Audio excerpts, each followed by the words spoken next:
Bonjour à toutes et bonjour à toutes, bienvenue dans cette nouvelle vidéo du Bon Geek. Alors aujourd'hui on va traiter le second épisode de Star Wars qui s'intitule Star Wars épisode 2, l'attaque des clones. Alors tout d'abord, donc dans cette vidéo, comme d'habitude, on va traiter les points positifs du film et les points négatifs du film. J'enchaînerai aussi sur une conclusion et je lui attribuerai une note.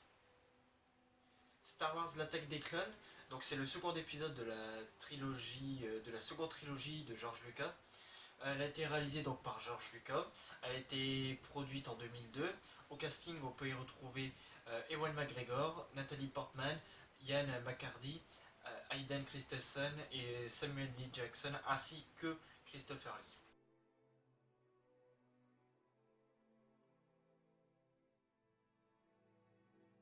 Point positif. Donc, tout d'abord, j'ai pu noter que Star Wars épisode 2 présentait des combats au sabre laser très bien chorégraphiés. Les combats au sabre laser sont très bien chorégraphiés. On peut assister dans ce film à des... Donc on peut assister à des combats mémorables, comme Christopher Lee qui affronte Maître Yoda. Cette scène dans le hangar avec la lumière qui s'assombrit et les lueurs des sabres laser, c'est une scène qui quand même, on va dire, qui reste dans les mémoires des fans de Star Wars. On peut également donc parler de tous les Jedi qui se battent dans l'arène de Geonosis. C'est une scène mythique parce que c'est la première fois qu'on voit autant de Jedi se battre, et pour moi, c'est vraiment une scène très très importante de l'épisode 2. Comme on peut le voir dans cet extrait de film. La fête est terminée.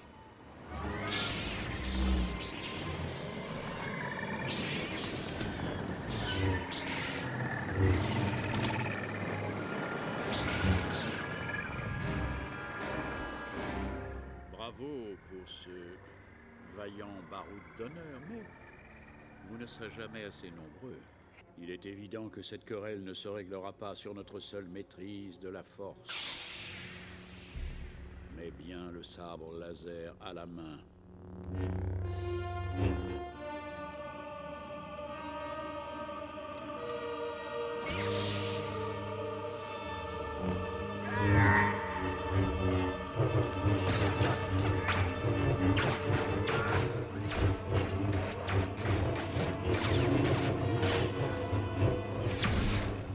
Après, en point positif également dans ce film, on voit comment Anakin gère ses émotions, et ça fait un petit peu l'intérêt du film.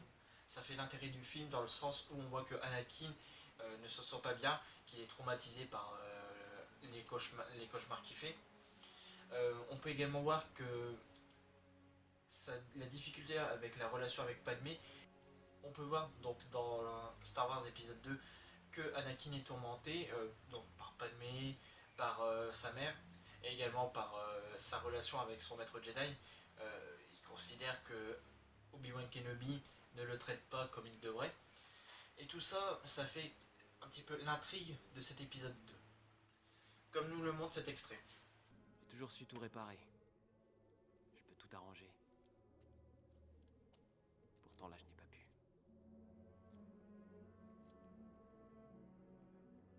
Pourquoi est-ce que je n'ai rien pu faire? Tu n'es pas tout puissant, Annie. Je devrais l'être, justement. Un jour viendra où je serai tout puissant. Je deviendrai le Jedi le plus puissant qu'il y ait jamais eu. Je te le promets, Padmé. J'apprendrai même à préserver les gens de la mort. Anakin. Tout ça, c'est la faute d'Obi-Wan. En point positif également, j'ai relevé les décors du film qui sont très beaux, qui sont un petit peu plus modernes que dans l'épisode 1, un petit peu plus naturels que dans l'épisode 1, notamment sur Naboo, dans la contrée des lacs. On peut retrouver retrouver les mêmes décors dans certains films que j'ai déjà vus. On utilise également des décors pour le désert, comme dans le premier. Les décors sont vraiment plaisants dans ce film, ils sont vraiment très jolis et ça apporte un plus au film. Donc c'est un point positif du film.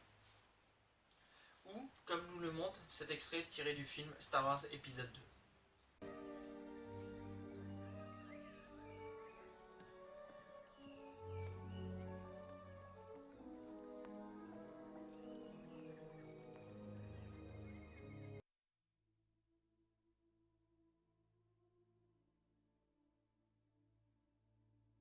Concernant les points négatifs de Star Wars l'attaque des clones, j'en ai relevé 4.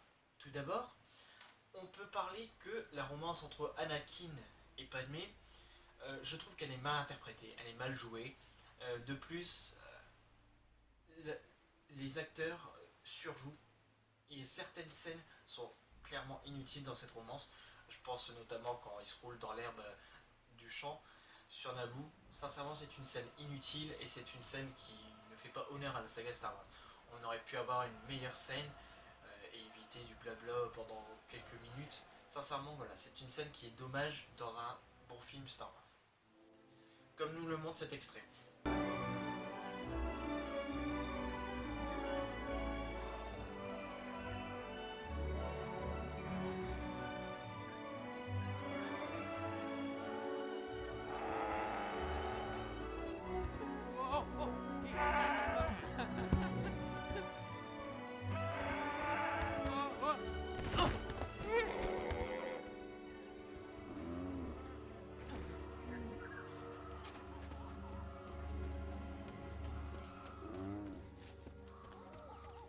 Annie?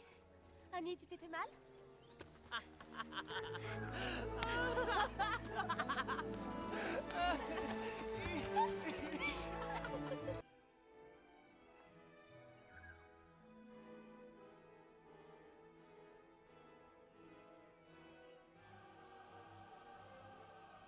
Comme je l'ai cité précédemment, certaines scènes, en plus de celles-là, sont inutiles. Ça rajoute au film des scènes inutiles, ce qui rend le film trop long. Le film dure quand même 2h16, c'est très très long. J'ai notamment certaines scènes ou certaines répliques qui sont complètement inutiles. J'ai notamment en tête, comme exemple, la scène où Anakin est dans l'usine avec Padmé, l'usine d'assemblage de droïdes sur Geonosis.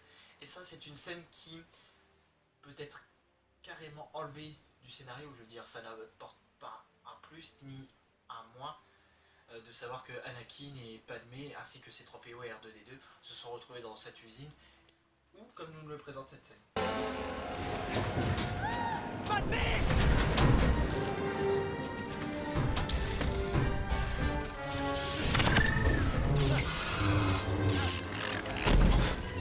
Donc comme j'ai dit, le film est très très long. Et c'est mon troisième point. Chaque point s'enchaîne et découle de lui-même. Le film est très long et on s'ennuie un peu. On s'ennuie, voire beaucoup. Ce film est un petit peu ennuyeux. Et c'est dommage pour un Star Wars. Parce que les Star Wars sont en général de très très bons films. Et là, on s'ennuie. Sincèrement, des fois, pendant le visionnage de ce film, quand je me le mets en DVD, Star Wars est très très long.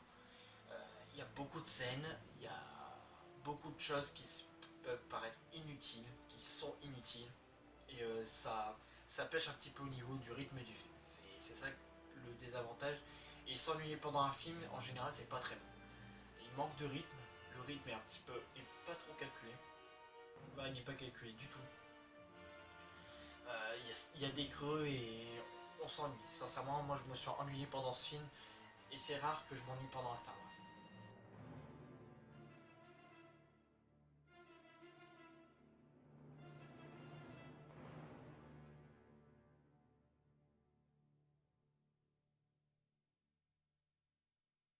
Donc en conclusion, je dirais que ce film, il mérite la note de 5 sur 10. Pourquoi?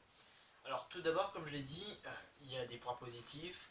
J'aime bien les chorégraphies au sabre laser de ce Star Wars. J'aime bien les décors de ce Star Wars. Et voir comment Anakin arrive au côté obscur est intéressant dans ce Star Wars. Parce qu'il a beaucoup de choses à gérer, le personnage est tourmenté par beaucoup de choses. Et ça, c'est les côtés positifs du film. Après, on a également certaines scènes qui restent quand même, on va dire, mémorables et qui peuvent jouer un rôle essentiel dans ce film. Maintenant, ce film, comme j'ai dit, la romance, je trouve qu'elle est mal gérée. Il y a beaucoup de choses inutiles dans ce film, et ça c'est dommage. Certaines scènes peuvent carrément zapper et on comprendrait parfaitement le film et son histoire, ainsi que l'intrigue. Et troisièmement, je trouve que le film manque de rythme, et c'est dommage parce que ça rend le film ennuyeux. Même s'il y a certaines scènes d'action, même s'il y a la bataille de Geonosis, même s'il y a une course sur Coruscant, cela ne joue pas un grand rôle, et je trouve la scène tourne en rond. Et après il y a d'autres scènes, mais voilà, ça n'enlève pas mon ennui, et sincèrement ça n'a pas enlevé mon ennui. Voilà, c'est un Star Wars qui est très très moyen, et c'est peut-être le moins bien de la saga Star Wars. Alors si vous avez aimé cette vidéo, comme d'habitude je vous invite à aimer la vidéo, je vous invite également à aller sur ma page Facebook, Le Bourgeek, pour découvrir mes anciennes vidéos, pour découvrir la page Facebook. Je vous invite également à partager un maximum cette vidéo, surtout n'hésitez pas, un pouce bleu, un partage. Et moi je vous dis à bientôt pour une prochaine vidéo du Bourgeek qui débarquera dans 2 semaines. Elle sera sur le sujet d'Harry Potter 1 à l'école des sorciers. Moi je vous dis à bientôt et merci monsieur.